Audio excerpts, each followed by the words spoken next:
She gave free soup to the lonely old woman every night at the diner. Just kindness, nothing more. Then a mafia boss walked in with 4 men in suits and dropped a photo on the counter. It was the old woman, decades younger. "That's my mother," he said coldly. "She's supposed to be dead." The waitress had no idea the stranger she'd been protecting held secrets dangerous enough to destroy an empire, or that her kindness would pull her into a world she could never escape. The neon sign outside Maggie's diner flickered 3 times before dying completely. Mira didn't bother calling the landlord anymore. In this part of Brooklyn, things stayed broken. She wiped down the last booth, her shoulders aching from a double shift. The rain hammered against the windows, turning the street outside into a blur of headlights and shadows. It was nearly midnight, and she should have locked up an hour ago, but Rose hadn't finished her soup yet. "You're going to catch hell from your boss, staying open this late," Rose said from her usual spot by the window. Her weather hands cupped the ceramic bowl like it was precious. "I am the boss between 10 p.m. and closing," Mira replied, managing a tired smile. Perks of being the senior waitress at a place where nobody wants the late shift. Rose chuckled, but it turned into a cough.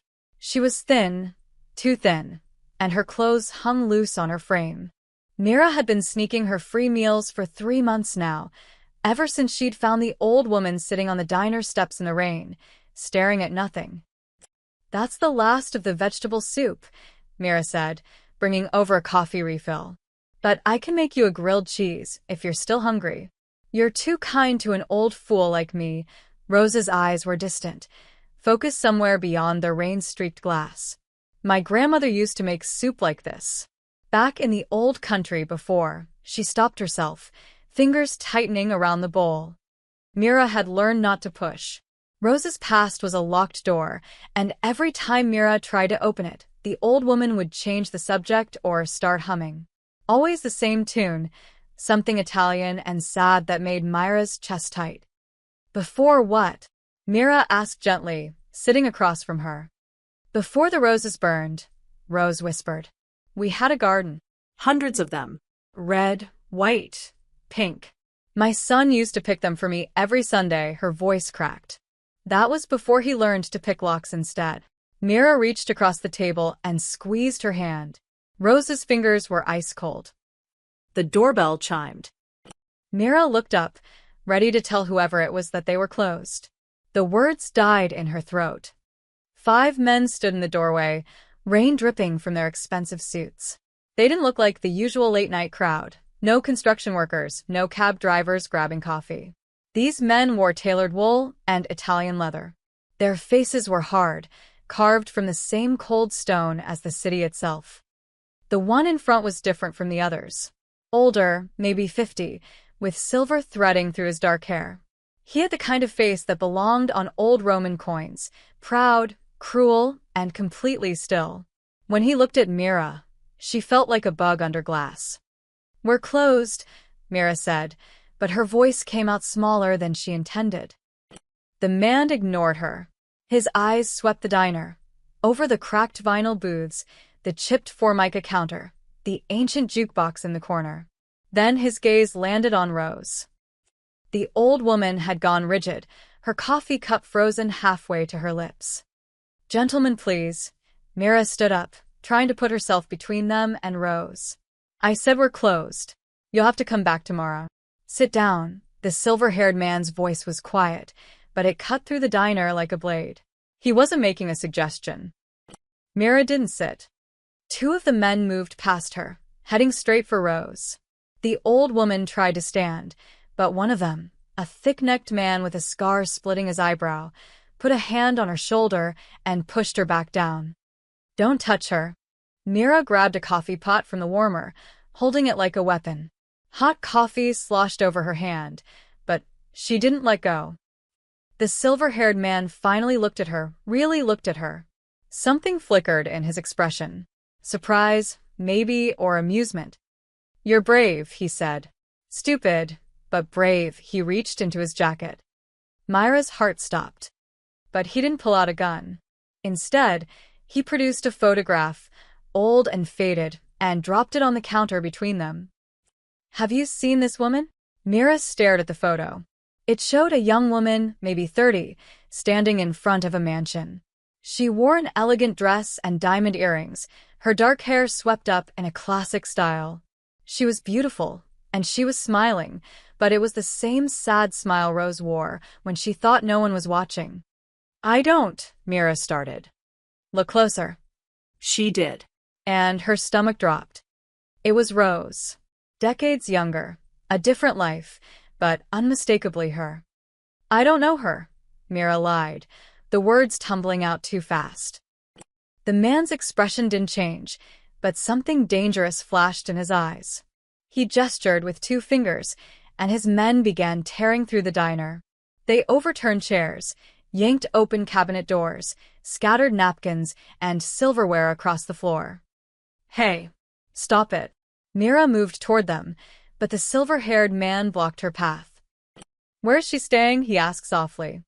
I don't know what you're talking about. Behind him, Mira saw Rose slip out of her booth.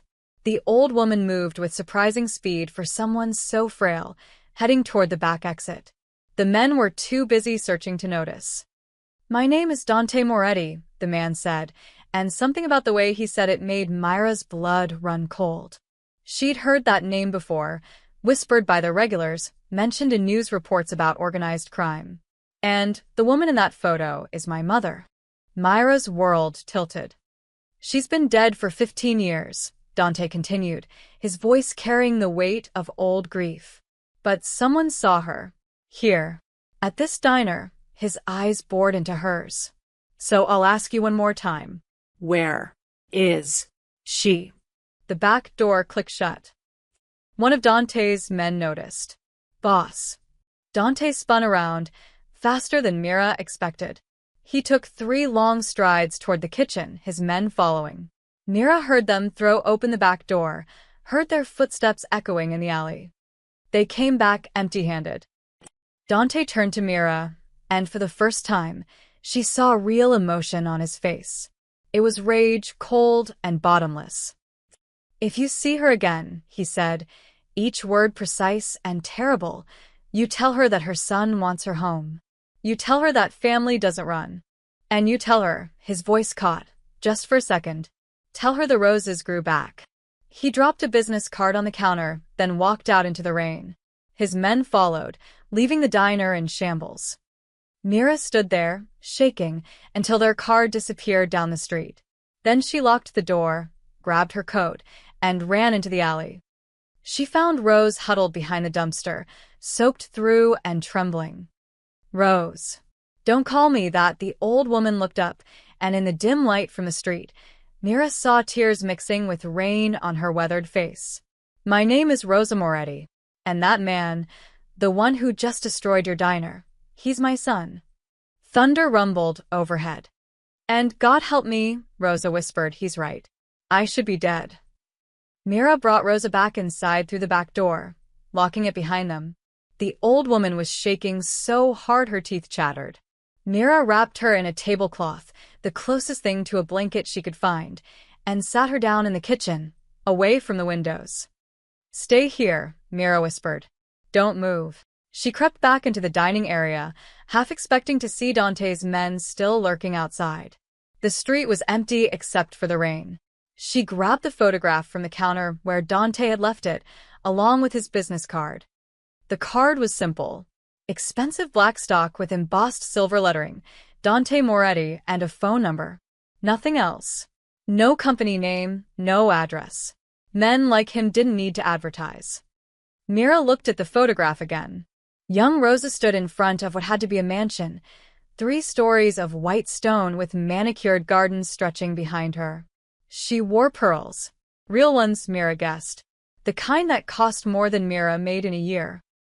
That was taken on my 40th birthday, Rosa's voice came from the kitchen doorway. She'd stopped shaking, but her face was pale. Dante was 15. He took the picture. He'd just gotten a new camera, one of those expensive ones he'd begged his father for. Mira guided her back to the kitchen table. Rosa, what's going on? Why does your son think you're dead? Because I needed him to. Rosa's fingers traced the edge of the tablecloth. Because if he knew I was alive, he'd never let me go. And I couldn't. I couldn't watch what he was becoming. What do you mean? Rosa closed her eyes. After his father died, Dante changed. He was such a sweet boy before. He played piano. Can you imagine? My son, who just threatened you, used to play Chopin. A bitter laugh escaped her. But when Antonio died, something in Dante died too. He became hard. Cold. He took over his father's business and turned it into something worse. Something I didn't recognize. His father's business, Mira repeated slowly. You mean the Moretti family? Yes, Rosa opened her eyes. Antonio ran one of the largest crime syndicates in New York. And when he was murdered, Dante inherited all of it. The money, the violence, the blood. Mira felt the room spinning. She'd been serving soup to a mafia widow. She'd lied to a mafia boss. She'd just made herself an enemy of one of the most dangerous men in the city. Why did you come back? Mira asked. If you've been hiding for 15 years, why come back to Brooklyn? Why risk being near him? Rosa was quiet for a long moment. Because I'm dying. The words hung in the air between them. I have maybe 6 months, Rosa continued, her voice steady now. And I thought, foolishly, that I could see him one last time. From a distance. Just to know he was alive. I never meant to let him find me. Someone must have recognized you. Mrs. Chun from the grocery store on 5th, Rosa said. I saw her looking at me last week. I should have known. She used to work in our house back when Dante was a boy. I thought maybe she wouldn't remember, or wouldn't care. But everyone has a price, and Dante pays well for information. Mira thought about the men who'd just torn through her diner. About Dante's cold eyes and colder voice. About the way he'd said family doesn't run. He wants you back, Mira said. He wants to lock me away. Rosa's hands clenched into fists. In that big house, behind those gates, where he can control everything. Where I can watch him destroy himself and everyone around him, just like his father did. I won't do it. I'd rather die alone than live in that cage again. Mira looked around at the destroyed diner. Chairs on their sides, napkins scattered like snow, the cabinet doors hanging open. Tomorrow, her boss would demand answers. He'd probably fire her. She couldn't afford to lose this job. But when she looked at Rosa, small and frail and terrified, she couldn't turn her away. You can't go back to wherever you've been staying, Mira said. Dante will find you. I know. And you can't stay here. He'll come back. I know. Mira made a decision that would change everything. My apartment. It's small, and it's above a laundromat, and it smells like detergent, but it's mine. He won't think to look there. Not yet. Rosa stared at her. Why would you help me? You don't know me. You don't owe me anything. You're right, Mira said. But for 3 months, you've sat in that booth and kept me company on the worst shifts. You've hummed those songs when the diner was too quiet and I was too lonely. You made this place feel less empty. She picked up the photograph. And I don't care who your son is. Nobody should have to die alone. Rosa's eyes filled with tears. You have no idea what you're risking. Then tell me. Dante doesn't forgive. He doesn't forget. And he always gets what he wants. Outside, a car drove slowly past the diner. Mira watched its taillights disappear into the rain. Let him try, she said. They waited until 2 in the morning before leaving. Mira made Rosa wear her spare coat, and a knit cap pulled low over her face. The rain had softened to a drizzle, but the streets were still slick and empty. Stay close to me, Mira whispered, locking the diner door behind them. And if you see any black cars, any men in suits, you tell me immediately. They moved quickly down the sidewalk, their footsteps echoing off the brick buildings. Myra's apartment was only 4 blocks away, but every shadow made her jump. Every car that passed felt like a threat. They were halfway there when Rosa suddenly grabbed Myra's arm. Wait, what? Someone's following us. Mira turned, her heart hammering. The street behind them was empty. No cars. No people. Just the glow of streetlights reflecting off wet pavement. I don't see anyone, Mira said. I can feel it. Rose's grip tightened. When you live in fear long enough, you develop instincts. Someone's watching. Mira pulled her into the narrow gap between two buildings, barely an alley, more like a crack in the city. They pressed against the cold brick, hidden in shadow. 30 seconds later, a man walked past. He wore a dark jacket and moved slowly, his head turning as if searching for something. Or someone. Mira held her breath until he disappeared around the corner. One of Dante's? She whispered. Probably. He'll have people looking all night. Rose's voice was steady despite her shaking hands. We should go. Now. Before he circles back. They emerged from the alley and walked faster, nearly running. Myra's building appeared ahead, a tired brick structure with a flickering sign that read Suds and Spin Laundromat. Her apartment was on the second floor, accessed by a rusty fire escape around back. Not exactly luxury, Mira said as they climbed the metal stairs. Luxury is a prison with silk curtains, Rosa replied. Inside, Myra's studio apartment was exactly what she'd warned. Small and filled with the smell of industrial detergent rising from the laundromat below. A futon against one wall, a kitchenette that was barely more than a hot plate and mini-fridge, a bathroom the size of a closet. Her entire life fit in 300 square feet. Rosa looked around, and to Myra's surprise, she smiled. It's perfect. It's a shoebox. It's free. Rosa sat heavily on the futon. Now that they'd stopped moving, exhaustion seemed to crash over her like a wave. I haven't felt free in decades. Mira put water on for tea, the cheap kind from the bodega downstairs, but it was hot, and it was something. She sat beside Rosa, and for a moment, neither of them spoke. Tell me the truth, Mira finally said. Why did Dante become what he is? People don't just wake up one day and decide to be criminals. Rosa stared at her tea, watching the steam rise. His father was murdered when Dante was 17. Gunned down in front of her house, coming home from a restaurant. Dante was the one who found him. I'm sorry. Don't be sorry for Antonio. He was a terrible man who built his empire on other people's suffering. Rosa's voice was flat. But Dante worshipped him. He couldn't see the monster, only the father who taught him to fish and took him to baseball games. When Antonio died, Dante convinced himself that if he'd been stronger, tougher, more ruthless, he could have prevented it. So, he became ruthless. He became his father. Only worse. Rosa set down her tea with shaking hands. Within 2 years, Dante had consolidated power, eliminated his father's rivals, and doubled the family's territory. People who crossed him disappeared. People who betrayed him. She stopped, unable to finish. And you couldn't stop him. I tried. God, how I tried. I begged him to leave that life. To use Antonio's money to go legitimate, to build something clean. But by then, the violence was all he understood. It was his language, his tool, his comfort. Rosa's eyes were distant. The final straw came when he ordered a hit on a man who'd stolen from the family. But the man had a wife. And a daughter. 10 years old. Myra's stomach clenched. Dante said it was necessary. That everyone connected to the theft had to pay. I looked at my son, my beautiful boy, and saw only ice where his heart used to be. Tears streamed down Rosa's face now. So I ran. I staged my death. Made it look like I drowned off the coast during a vacation.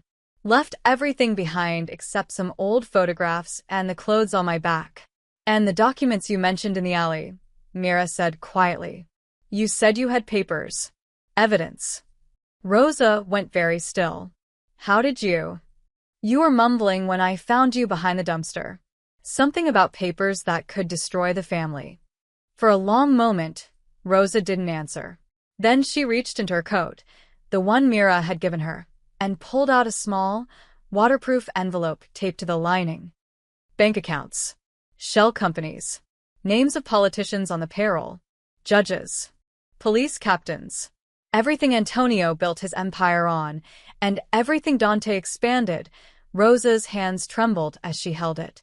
If this gets out, the Moretti family ends. Not just Dante. All of them. Then why haven't you? Because he's still my son. Rosa's voice broke. And I'm still his mother, no matter what he's become. Morning came too quickly. Mira woke to sunlight streaming through the thin curtains and the rhythmic thump of washing machines below. Rosa was already awake, sitting at the small table by the window, staring out at the street. Did you sleep at all? Mira asked, rubbing her eyes. Old women don't need much sleep. We're too close to the final rest to practice for it. Rosa attempted a smile, but it didn't reach her eyes. Besides, I've spent 15 years sleeping with one eye open. Old habits. Mira made coffee, the real kind, not the instant stuff she usually settled for. If Rosa was dying, if these were her last months, then Mira would at least give her decent coffee. You should change, Rosa said suddenly. Put on something different from last night. If anyone saw us, they'll be looking for that blue jacket you were wearing. Mira hadn't even thought of that. Rosa had been running for 15 years. She'd learned to think 3 steps ahead. Mira pulled on jeans and a gray sweater, then tied her hair back. She looked different enough, she hoped. I need to make a phone call, Mira said. My boss is going to want to know why the diner looks like a tornado hit it. Don't tell him. I won't. I'll say it was a robbery. Random. Junkies looking for the register. Mira picked up her phone, then paused.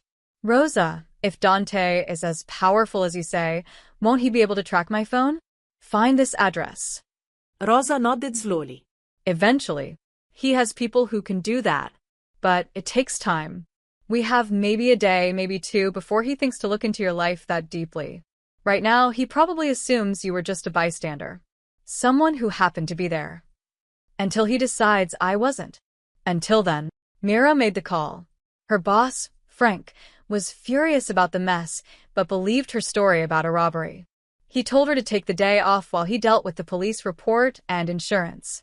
She hung up, feeling guilty for lying but knowing the truth would only put Frank in danger too.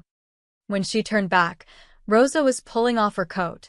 As the fabric slipped from her shoulder, Mira saw it, a puckered scar, old and silver, about the size of a quarter.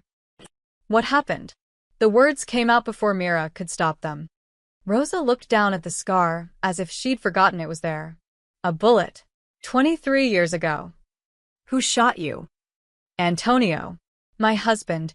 Rosa said it matter-of-factly, like she was discussing the weather. It was an accident.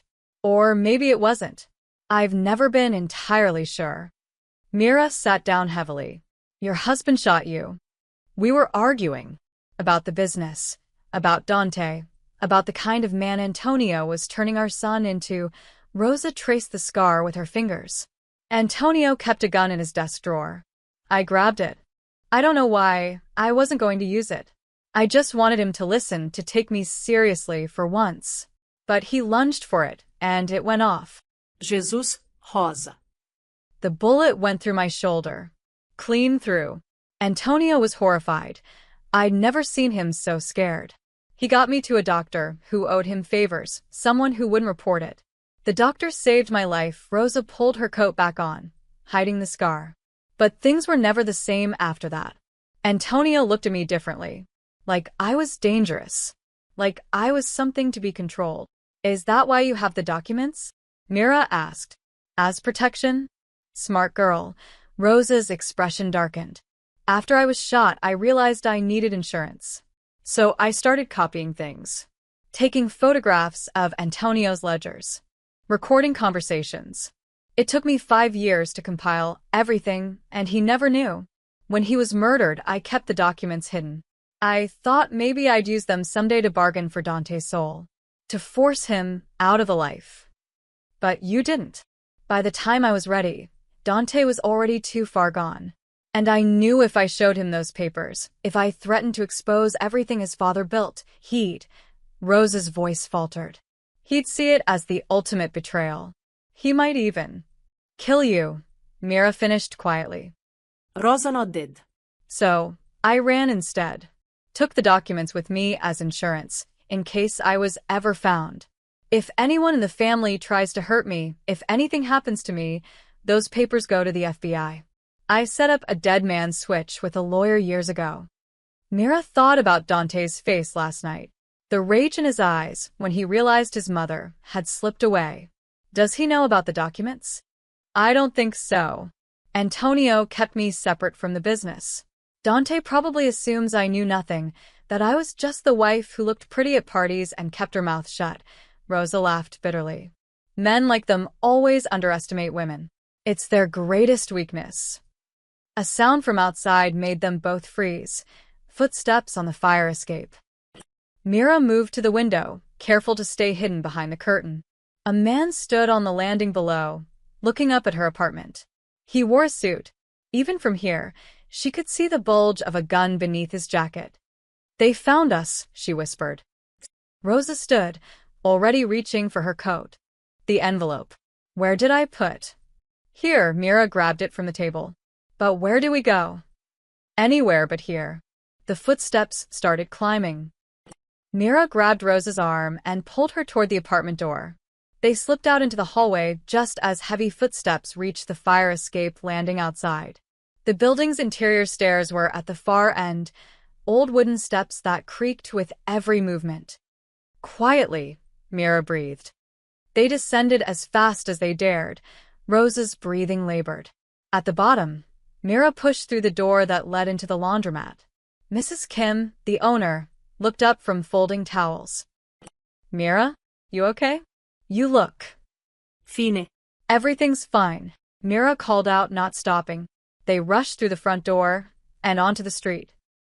Behind them, Mira heard a shout. The man had reached her apartment. Walk normally, Rosa instructed, her voice tight. Running attracts attention. They turned the corner, then another, zigzagging through the neighborhood. Myra's mind raced. They couldn't go to the diner. They couldn't stay at her apartment.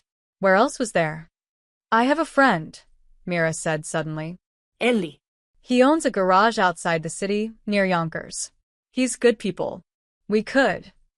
Are you sure you want to involve someone else in this? Mira thought about it for exactly 2 seconds. No. But I don't see another option. They caught a bus heading north, sitting in the back where they could watch everyone who got on. Rosa kept the envelope pressed against her chest, hidden beneath her coat. Every time someone in a suit entered, Myra's heart stopped, but they were all just commuters, oblivious to the danger. Mira pulled out her phone to call Eli, then hesitated. Can they track this? If I make a call? Not instantly. But the call will leave a record. If Dante's people pull your phone logs later, they'll see it. Then they'll see it, Mira dialed. Eli picked up on the third ring. Mira? What's wrong? You never call this early. I need help. Big help. Can't explain over the phone, but can I come to the farmhouse? A pause. Eli had inherited a small property from his grandmother, an old farmhouse with a garage where he fixed cars on weekends. He'd offered to let Mira stay there once when her apartment had a bedbug scare. Yeah, of course. You okay? Not really. I'll explain when I get there. An hour, maybe less. I'll be waiting. She hung up and immediately turned off her phone, removing the battery like she'd seen in movies. Rosa watched with approval. Your friend. Can you trust him completely? Eli's the most honest person I know. He once drove 30 miles to return a wallet he found with $12 in it. Mira looked out the window as Brooklyn gave way to the Bronx. If I can't trust him, I can't trust anyone. They got off the bus in Yonkers and walked the last 2 miles to the farmhouse. It sat at the end of a long gravel driveway, surrounded by overgrown fields. The garage was a separate building, its bay doors open, revealing the skeleton of a vintage Mustang on jack stands. Eli emerged, wiping grease from his hands. He was tall and lean, with kind eyes and the patient demeanor of someone who spent his life solving mechanical puzzles. When he saw Myra's face, his expression shifted to concern. What happened? This is Rosa, Mira said. And we're in trouble. Inside the farmhouse, over coffee Eli insisted on making, Mira told him everything. She watched his face carefully. The shock when she mentioned Dante Moretti, the disbelief when she explained about Rosa's past, the growing worry as she described the men searching for them. So let me get this straight, Eli said slowly. You're hiding a mafia boss's mother. A mafia boss who thinks she's dead. And she has documents that could destroy his entire organization. That's about it, Mira confirmed. And you came here, to my grandmother's farmhouse, because you thought this was a good hiding place. I came here because you're the only person I know who won't call the cops or freak out or… I'm freaking out, Eli interrupted. I'm actively freaking out right now. I'm just doing it internally. Rosa spoke up, her voice quiet but firm. You should tell us to leave. This young woman made a foolish choice involving you. You have every right to protect yourself. Eli looked at Rosa, really looked at her. Saw the exhaustion in her face, the fear she was trying to hide, the resignation of someone who'd been running for too long. He sighed. My grandmother used to say that everyone deserves a place to rest their head, no questions asked. She took in foster kids, stray dogs, once even a raccoon that bit her. He stood up. You can stay in the upstairs bedroom. It's small, but the door locks from the inside. And there's a window that opens onto the garage roof if you need to leave quickly. Thank you, Rosa whispered. Don't thank me yet. If guys with guns show up, I'm terrible in a fight. I once got beat up by a vending machine. Despite everything, Mira almost smiled. That night, Myra's phone, now reassembled and turned on, rang from the kitchen counter. Unknown number. She stared at it, her stomach dropping. Answer it, Rosa said from the doorway. If you don't, they'll know you're hiding something. Mira picked up. Hello.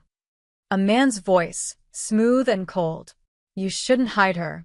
You don't know what you're protecting. The line went dead.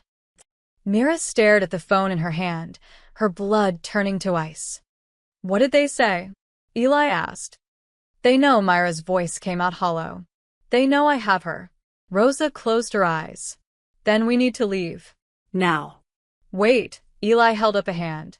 If they knew exactly where you were, they'd already be here. That call was a fishing expedition. They're trying to scare you into moving, into making a mistake they can follow. He's right, Rosa said slowly. Dante's people are good, but they're not omniscient. Not yet. So what do we do? Mira asked. We stay put tonight, Eli decided.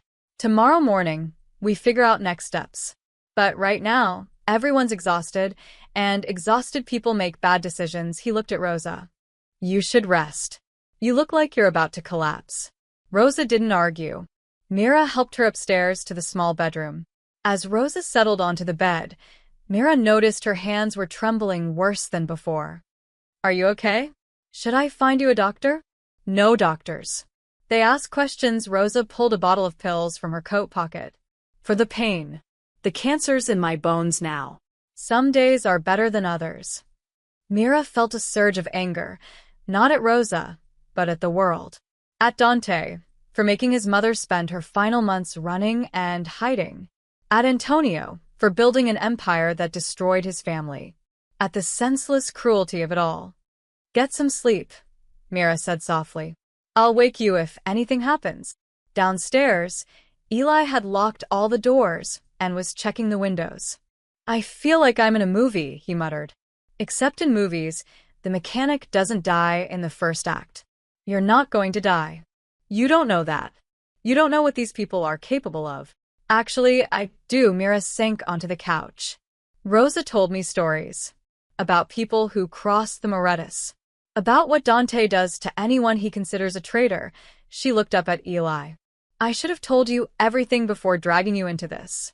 I'm sorry. Eli sat beside her. I'm a grown man who said yes. That's on me. He was quiet for a moment. Is she really worth all this? You barely know her. She's a dying woman who deserves peace. That has to be worth something. Even if it costs you everything? Mira didn't have an answer for that. They took turns keeping watch. Mira had the first shift, sitting by the window with a view of the driveway. The night was clear and cold, the stars bright above the fields. Every sound made her jump, an owl hooting, branches scraping the roof, the old house settling. Around 2 a.m, she saw them. Headlights, moving slowly up the long driveway. One car, then another behind it. They stopped before reaching the house, parking far enough away that their engines wouldn't be heard. Ugh. Mira hissed. They're here. Eli was up instantly, moving to the window. 4 men climbed out of the cars, no, 5. The 5th was unmistakable even in silhouette. Dante Moretti. Get Rosa, Eli said. Take her to the barn. There's a crawl space beneath the back wall. We used to hide there as kids. She can fit. What about you? I'm going to stall them. Act confused. Just a guy who fixes cars and minds his business. He pushed Mira toward the stairs. Go. Now.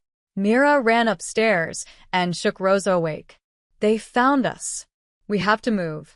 Rosa was alert immediately, years of survival instinct kicking in. They climbed out the bedroom window onto the garage roof, then slid down a drain pipe into the shadows behind the building. The barn was 50 feet away, across open ground. They ran, bent low, Rosa moving faster than Mira would have thought possible. Inside the barn, Mira found the crawl space exactly where Eli said, a gap between the foundation and the dirt floor, hidden behind old hay bales. Get in. Don't make a sound, no matter what you hear. Rosa grabbed Myra's hand. If they hurt that boy because of me. They won't. Eli can handle himself. Mira hoped that was true. Now hide. Rosa squeezed into the space. Mira piled hay bales in front of her, making it look undisturbed. Then she heard it, the front door of the farmhouse splintering open. Mira pressed herself against the barn wall, hidden in shadow, and watched through a gap in the boards. Inside the house, lights blazed on. She could see figures moving past the windows, tearing through rooms. Then Dante appeared in the doorway, with Eli in front of him. One of Dante's men had a gun pressed to Eli's back. They brought him to the porch. Dante said something Mira couldn't hear. Eli shook his head, his face defiant. One of Dante's men hit him. Eli dropped to his knees. Myra's hand covered her mouth, stifling a gasp. Dante crouched down, speaking directly to Eli. His voice carried across the night air. I don't want to hurt you. I just want my mother back. Tell me where she is, and this ends peacefully. Eli looked up, blood running from his split lip. I don't know what you're talking about. Dante stood. He pulled something from his pocket, a piece of paper, and held it up. Even from a distance, Mira could see what it was. A drawing. Childish, faded with age. A boy holding flowers, giving them to a woman. Dante's voice cracked, just slightly.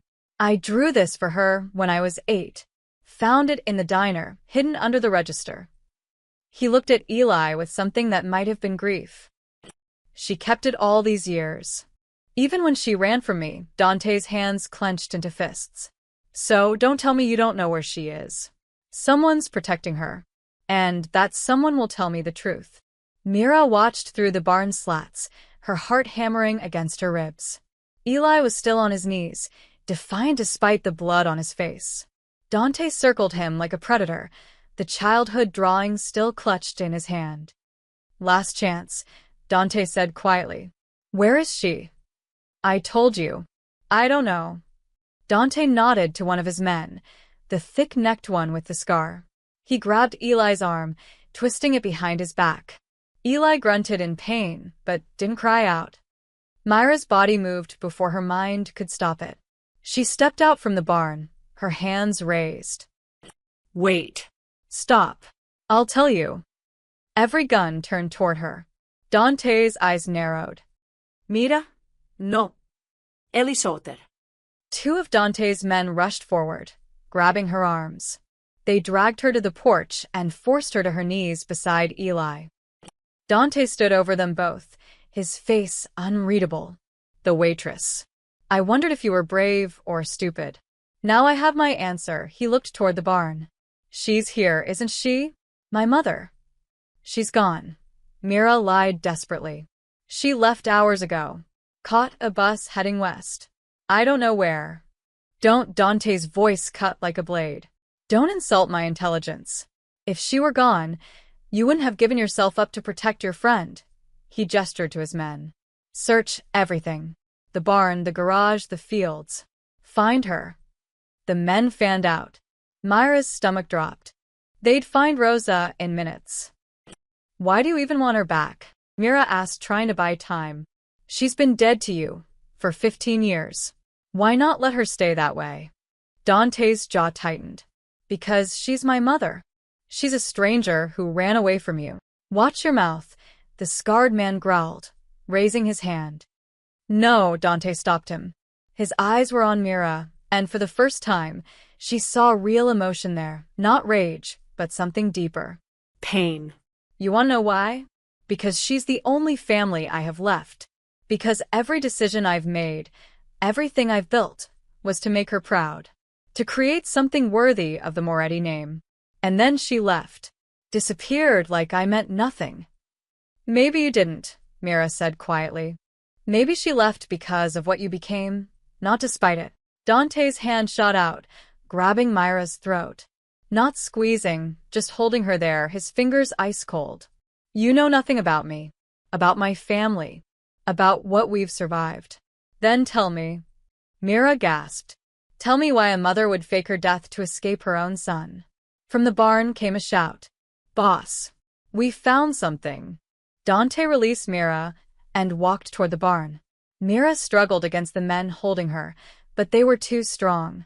She watched helplessly as Dante disappeared inside.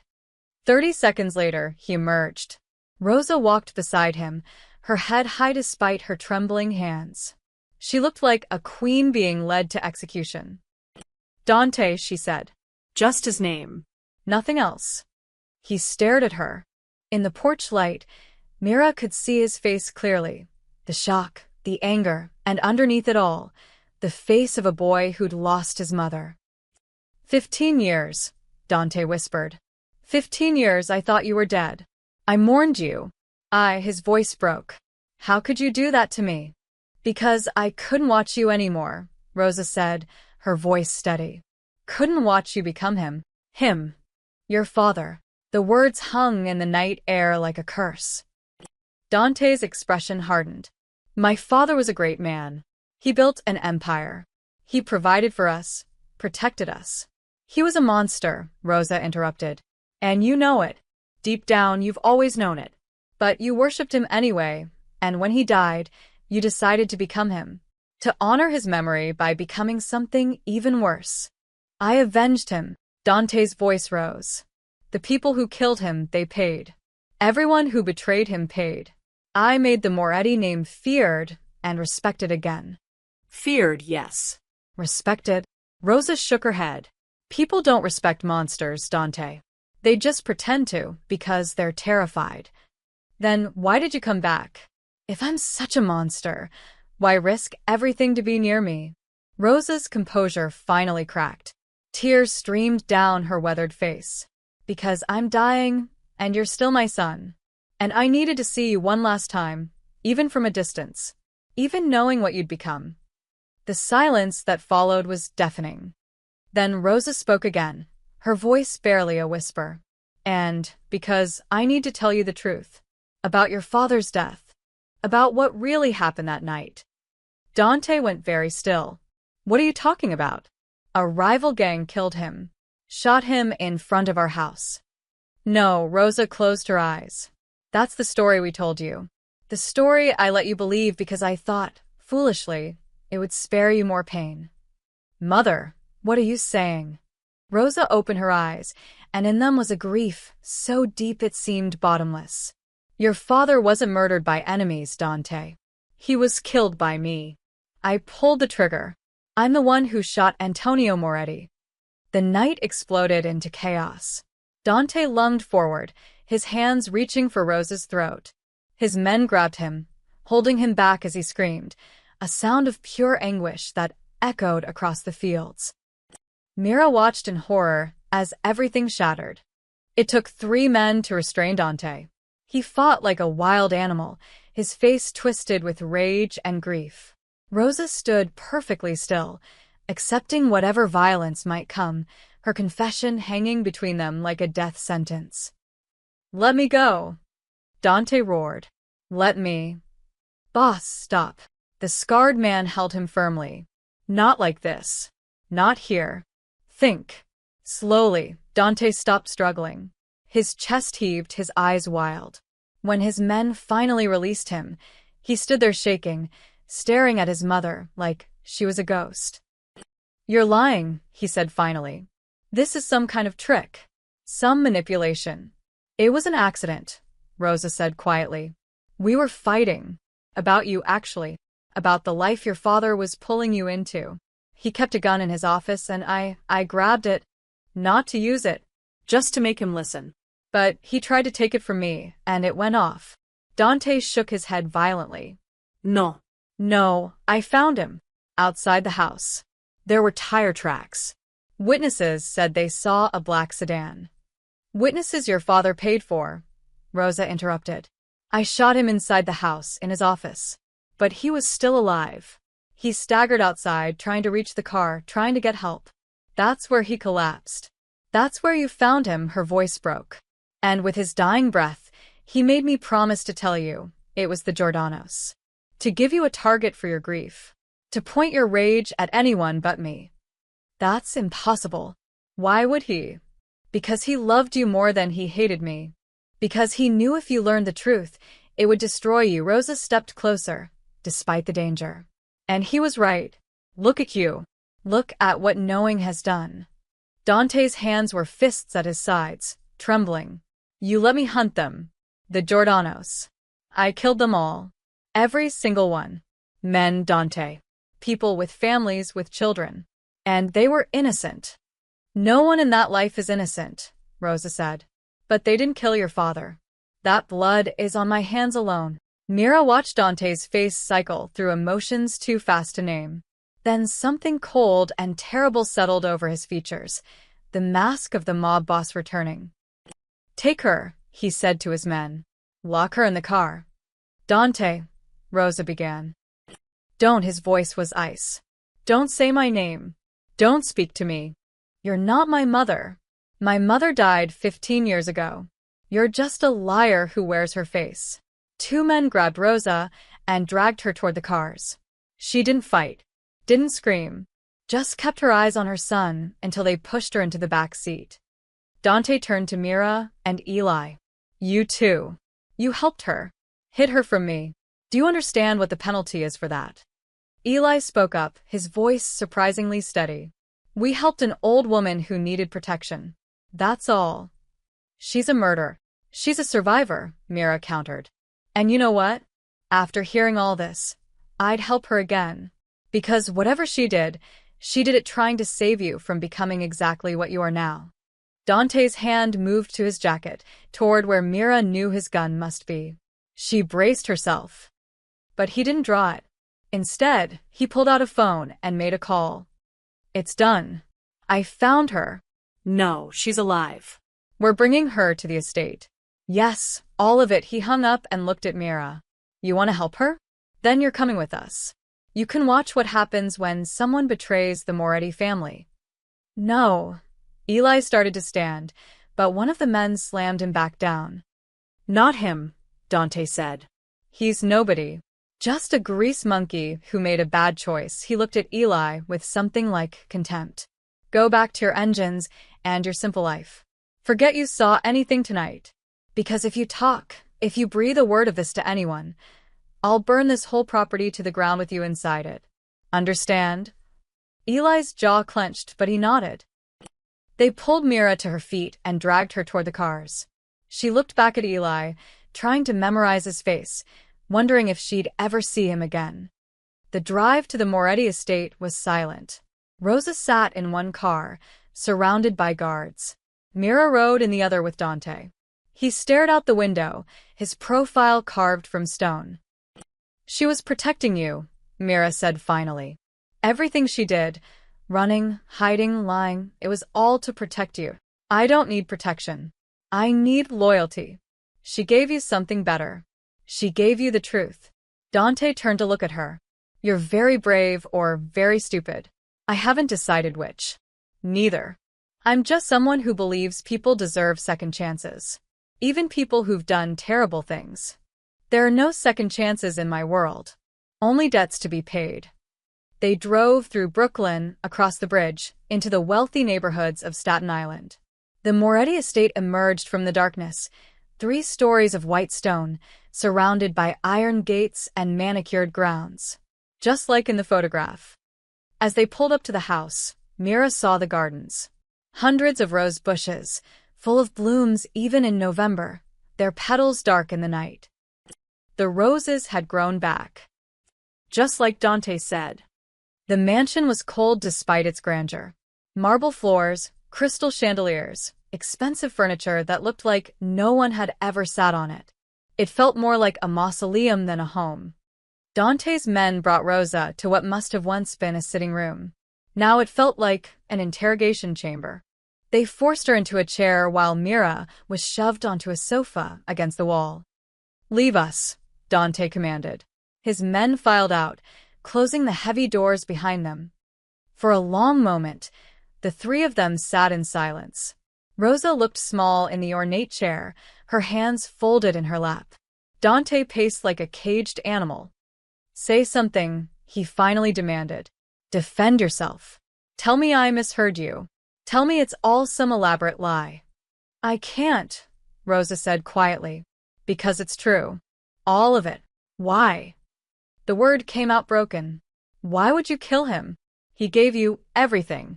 This house, money, security. He gave me a prison." Rosa's voice strengthened. "And he was pulling you into it stone by stone. You were 17, Dante. You should have been thinking about college, about girls, about your future. Instead, you were learning to collect debts and intimidate witnesses. You were becoming his weapon. I was becoming a man. You were becoming a killer." Rosa met his eyes. "The night I shot him, he just told me about his plans for you. A test, he called it. Someone had stolen from the family, a low-level guy. Nobody important. Antonio wanted you to handle it. Wanted you to make the man disappear." Dante's pacing stopped. "You were going to do it," Rosa continued. "I saw it in your eyes at dinner that night. You were excited. Proud that your father trusted you with something so important. And I realized," her voice cracked. "I realized I was losing you. That if I didn't stop it right then, you'd be lost forever. So you killed him. So I confronted him, begged him to let you go, to send you away to school, to give you a chance at a normal life. He laughed at me, said I was weak, that I didn't understand what it took to survive in this world." Rosa's hands tightened into fists. "I grabbed the gun. I just wanted him to take me seriously for once, to see me as something more than a decoration. But he came at me, furious that I'd dare touch it. We struggled. And then..." The sound of her sob echoed through the vast room. "Then I was a widow, and you were an orphan, and Antonio's last words were making me promise to lie. To protect you from the truth. And God help me, I did. I thought if you believed it was the Giordanos, you'd get your revenge, and then move on. Live your life. But instead I built an empire on a lie," Dante finished. His voice was hollow. "Everything I am, everything I've done, it was all for nothing." "Not for nothing," Rosa said desperately. "You can still walk away. Dismantle what your father built. Use the money to..." A sound interrupted her. Crackling. Mira smelled it before she saw it. Smoke. Creeping under the door. Dante moved to the window and looked out. His face went pale. "Fire. The east wing is burning." "How?" Mira stood, her heart racing. Dante was already on his phone, calling his men. No answer. He tried another number. Nothing. "Something's wrong. My security team, they're not responding." Rosa stood slowly, understanding dawning on her face. "It's not an accident." "What are you talking about?" "Someone wants us dead, Dante." "Both of us. Think about it. Who benefits from the Moretti family destroying itself from within?" Dante's eyes widened. "The Calabrese family. They've been trying to move into our territory for years, but they couldn't do it while we were unified." He looked at his mother with new horror. "If I kill you, or if you die here, my own people will turn on me. They'll see me as a kinslayer. The family will fracture. And the Calabreses will pick up the pieces," Rosa finished. The smoke was getting thicker. Mira could hear the fire now, crackling somewhere close. Dante ran to the door and tried it, locked from the outside. He slammed his shoulder against it, but it didn't budge. We're trapped. There has to be another way out, Mira said, looking around desperately. The windows were tall but barred, decorative iron that had become a cage. Rosa moved to the far wall, running her hands along the paneling. Antonio had secret passages, in case he needed to escape quickly. There's one here somewhere. I remember watching them install it. She pressed different sections of the wall. Nothing happened. The smoke was filling the room now, burning Myra's lungs. Hurry! Dante joined her, searching frantically. Mira dropped to her knees, looking under furniture, along baseboards. Her fingers found a small indentation in the floor beneath a bookshelf. She pressed it. A section of wall swung inward, revealing darkness beyond. Here! Mira shouted. They rushed through the opening. Behind them, flames burst through the door they'd been locked behind, consuming the sitting room in seconds. The passage was narrow and pitch black. They felt their way along, Dante in front, Rosa in the middle, Mira bringing up the rear. The passage sloped downward, leading beneath the house. Behind them they heard voices, shouting, and then gunfire. They're in a house, Dante said grimly. The Calabreses. They're making sure no one gets out alive. Where does this tunnel lead? Mira asked.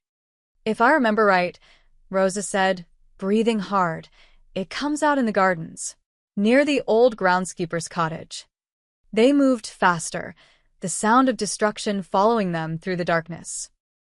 The tunnel ended at a wooden door, swollen with age and moisture. Dante threw his shoulder against it once, twice, 3 times before it burst open. They stumbled out into the cold night air, into the rose garden. Behind them, the mansion was an inferno. Flames licked from every window, and the sound of breaking glass punctuated the roar of fire. Dark figures moved around the perimeter, men with guns, ensuring no one escaped. This way, Rosa led them deeper into the garden, where the roses grew wild and untamed. The thorns caught at their clothes, but the dense foliage provided cover. They crouched behind a marble fountain, watching the chaos. Dante pulled out his phone, miraculously still working, and tried calling his men again. This time, someone answered. Marco? Where the hell are you? Dante listened, his face darkening. What do you mean half the crew is dead? Who? His jaw clenched. Luca. That bastard. He hung up and looked at Rosa. Luca Marino. One of my captains. He's been working with the Calabreses. Set the fire, killed my security team, locked us in that room. Dante's voice shook with rage. I trusted him. His father served mine. I thought. You thought loyalty was inherited, Rosa said quietly. But it never is. It's earned, and it can be bought. Gunshots erupted near the house. Mira flinched, pressing closer to the fountain. We need to move, Dante said. The groundskeeper's cottage. If we can reach it, there are vehicles there. Wait, Mira grabbed his arm. Before we run again, before anything else happens, you two need to talk. Really talk. Because if we survive tonight, if we get out of here, this might be your only chance. This isn't the time, Dante started. When is the time? Mira demanded. Your mother is dying. She has months, maybe less. And you've spent 15 years hating her ghost. Now she's here, she's real, and the truth is out. So talk to her. Because tomorrow isn't promised to any of us. Dante looked at his mother. In the firelight, Mira could see the war on his face, rage battling with grief, hatred fighting against love. Why didn't you take me with you? He asked finally, his voice barely above a whisper. When you ran. Why leave me behind? Rosa's eyes filled with tears. Because you would have followed me out of obligation, not choice. And you would have resented me forever. I needed you to live your own life, make your own choices, even if those choices broke my heart. So, you thought faking your death was better? I thought giving you closure was better than watching you choose that life while I was still alive. I couldn't bear to see you become your father. While looking me in the eye, Rosa reached out, her hand trembling. But I was wrong.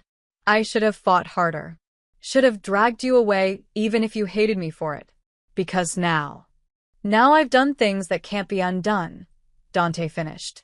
I've killed innocent people, destroyed families, built an empire on blood and lies. He looked at his hands like they belonged to someone else.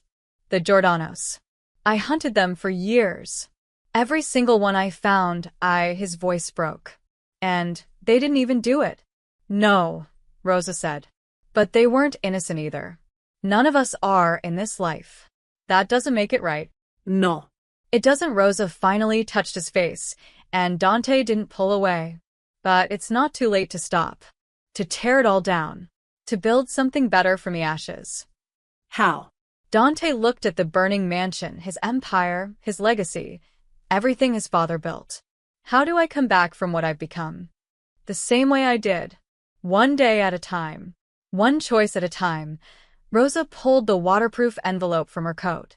These documents. Everything about the family's operations.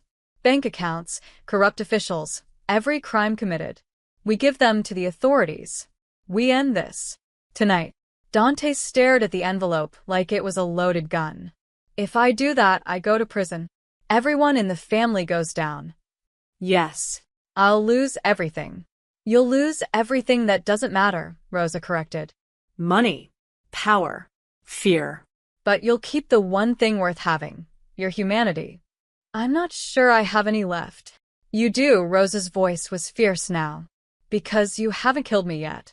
Despite everything I've done, everything I've confessed, you haven't pulled that trigger. That means something. That means there's still hope. More gunfire, closer now. Voices shouting in Italian. They're searching the grounds, Dante said. We need to decide. Run or make a stand. Mira looked between mother and son, two people torn apart by violence, brought back together by fire. There's a third option. We get to the cottage, use those vehicles to escape, and then we go to the FBI. We give them everything.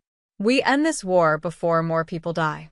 The Calabreses will hunt us, Dante said. Let them, Rosa replied. But they'll be hunting ghosts. We'll disappear. All of us. Start over somewhere they'll never find us. Dante looked at the envelope in his mother's hands. Then at the burning mansion.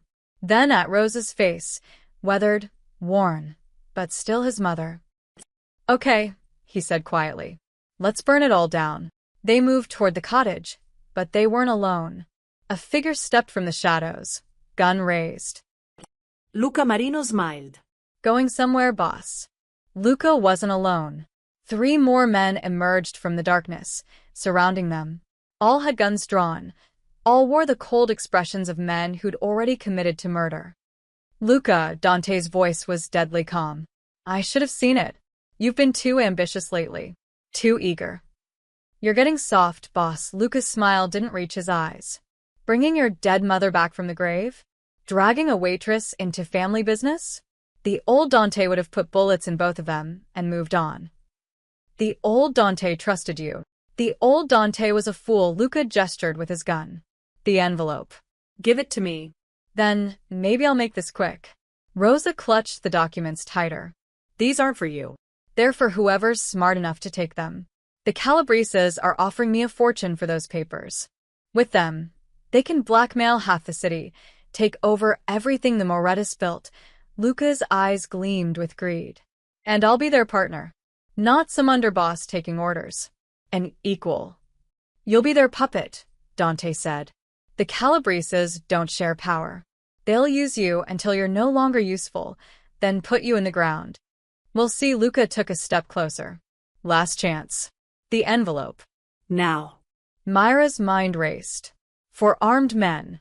No weapons. No backup. The cottage was still 30 feet away, and even if they reached it, they'd be cut down before they could get inside. But then she remembered. The envelope wasn't the only leverage they had. You want these documents? Mira called out, surprising everyone. Fine. But you should know what's in them. Every crime the Moretti family ever committed. including the ones you helped with, Luca. Luca's smile faltered slightly. Bank fraud, racketeering, murder. Mira continued, her voice growing stronger. Your name is all over these papers, isn't it? Because you weren't just following orders. You were skimming, taking your cut from every operation. Shut up, Luca snapped. The Calabreses don't know that part, do they? Mira pressed. They think they're getting leverage over the Morettas. But these documents would destroy you too. The second they read them, you're a liability. One of Luca's men shifted uncomfortably. Doubt flickered across his face. She's lying, Luca said quickly. Am I? Rosa spoke up. Antonio kept detailed records of everything. Every soldier, every captain, every penny that moved through the organization. If you've been stealing, it's in here. And the Calabreses will know exactly how much you can't be trusted. Luca's composure cracked. It doesn't matter. You're all dead anyway. The envelope comes with me, and nobody lives to tell the story differently. Then you'll never know what else is in here, Dante said quietly. Bank accounts. Offshore funds. Antonio's emergency reserves. Money even I don't know about. Money you could disappear with. Start fresh somewhere the Calabreses would never find you. Greed and fear warred on Luca's face. Or, Dante continued, you can kill us all, hand those documents over, and hope the Calabreses let you live long enough to spend their money. The standoff held for 3 heartbeats. Then the cottage exploded. The blast knocked everyone to the ground. Myra's ears rang, her vision swimming. Through the smoke and chaos, she saw figures running toward them, more men, more guns. The Calabreses had found them. Gunfire erupted. Luca and his men returned fire, momentarily forgetting about their prisoners. Dante grabbed Rosa and pulled her behind the fountain. Mira scrambled after them, her heart hammering. We need to move, Dante shouted over the gunfire. Through the east garden, there's a service gate. I can't, Rosa was breathing hard, clutching her chest. The stress, the running, the smoke, it was too much for her failing body. Go. Both of you. I'll only slow you down. No, Dante's voice was fierce. I'm not losing you again. You're not losing me. I'm choosing to give you a chance to live. Rosa pressed the envelope into Myra's hands. Take it. Get it to the FBI. End this cycle of violence. Please. Rosa, Mira started. A bullet struck the fountain inches from Myra's head, spraying marble chips. One caught her shoulder, and she cried out. Blood bloomed through her shirt. Mira. Dante looked at the wound, his face pale. I'm okay. It's just a graze, but the world was tilting. Shock, maybe. Or blood loss. Or the sheer insanity of everything. Dante made a decision. He scooped Mira into his arms like she weighed nothing, then looked at his mother. Can you walk? Yes. Then stay close. We move together or not at all. They ran through the rose garden, thorns tearing at their clothes and skin. Behind them, the gunfight intensified. Luca's voice rose above the chaos, screaming orders. The Calabreses were advancing. The service gate appeared ahead. Old iron, rusted but functional. Dante kicked it open and they stumbled through, onto a narrow access road. A car was parked there. Not one of Dante's, something older, nondescript. And standing beside it, impossibly, was Eli. Need a ride? He asked, opening the back door. Dante didn't question it. He pushed Rosa into the car, then climbed in with Mira still in his arms. Eli hit the gas before the doors were fully closed. As they sped away, Mira looked back at the burning estate. She saw Luca stumble out of the garden, saw the Calabrese soldiers surround him, saw the muzzle flashes that ended his betrayal. Then they turned a corner, and the Moretti mansion disappeared from view, taking Dante's old life with it. Mira woke to white walls and the steady beep of monitors. Hospital. Her shoulder throbbed with a dull, medicated ache. Sunlight streamed through the window, warm and real. You're awake. She turned her head. Eli sat in the chair beside her bed, looking exhausted but relieved. How long? Her voice came out scratchy. 3 days. The bullet did more damage than we thought. Nicked an artery. You almost bled out in my car. Eli leaned forward. The doctors said if we'd gotten here 10 minutes later. But we didn't. Mira tried to sit up, winced. Rosa. Where's Rosa? Eli's expression changed. Gone. The word hit like a physical blow. Dead. No. Just gone. Dante got her stabilized at a private clinic, made sure you were safe here, and then they disappeared. Both of them. Eli pulled something from his pocket, an envelope, smaller than the one with the documents. She left this for you. Mira opened it with trembling fingers.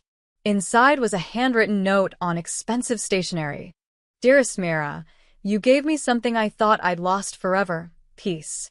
Not the peace of hiding, but the peace of being seen and accepted anyway.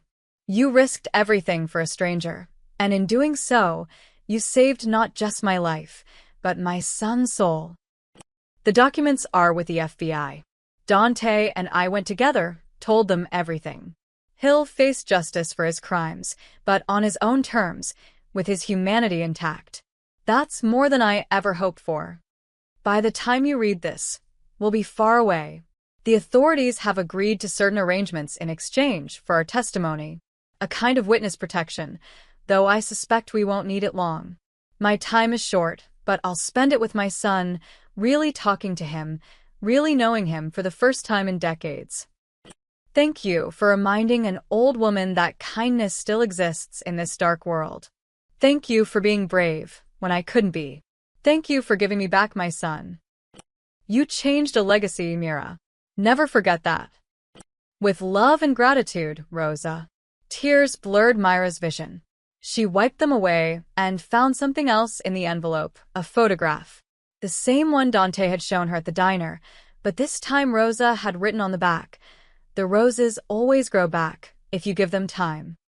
There's more, Eli said quietly. He pulled out a newspaper, folded to show a headline. Moretti crime family dismantled in historic FBI raid. Anonymous tips lead to dozens of arrests. Mira read the article through twice. The documents had done their work. Bank accounts frozen. Politicians arrested. The entire Moretti empire, and half the Calabrese family with it, brought down by evidence Antonio had kept for insurance. What about Dante? She asked. Cooperating witness. The article doesn't name him directly, but reading between the lines, Eli shrugged. He'll probably do some time, but not what he would have. And he'll come out clean on the other side. That's good. Mira lay back against the pillows. That's really good. The next weeks passed in a haze of recovery. Physical therapy for her shoulder. Police interviews about the night at the diner, though she kept her answers vague. The official story was that she'd been caught in crossfire during a mob dispute, not entirely untrue. Her boss Frank visited, bringing flowers and the news that the diner was being renovated.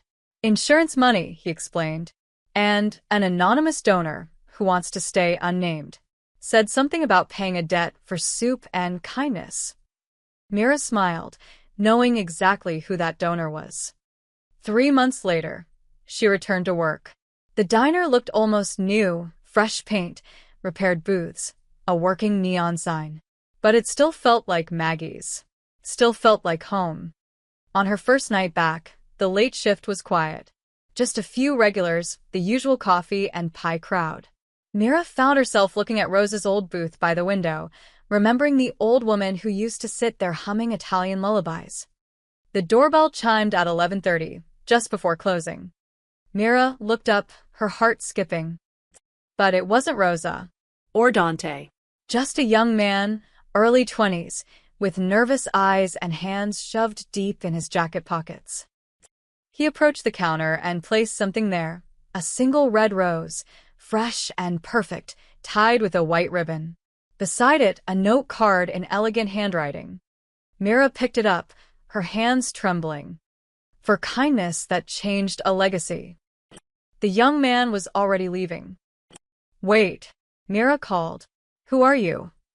He paused at the door, offering a small smile. Just a messenger. But the people who sent me wanted you to know, the roses are blooming again. And this time, they're growing somewhere safe. Then he was gone, disappearing into the Brooklyn night. Mira held the rose, breathing in its scent. Somewhere out there, Rosa was spending her final days with her son. Somewhere, Dante was learning to be human again.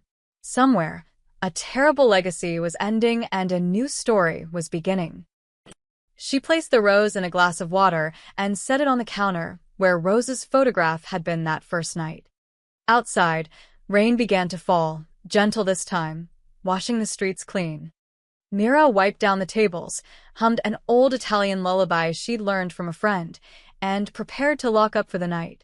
Tomorrow would bring new customers, new stories, new chances to show that small acts of kindness could ripple outward in ways no one could predict. The neon sign flickered once, then glowed steady and bright. Maggie's diner was open for business. And somewhere in the darkness, the roses kept growing.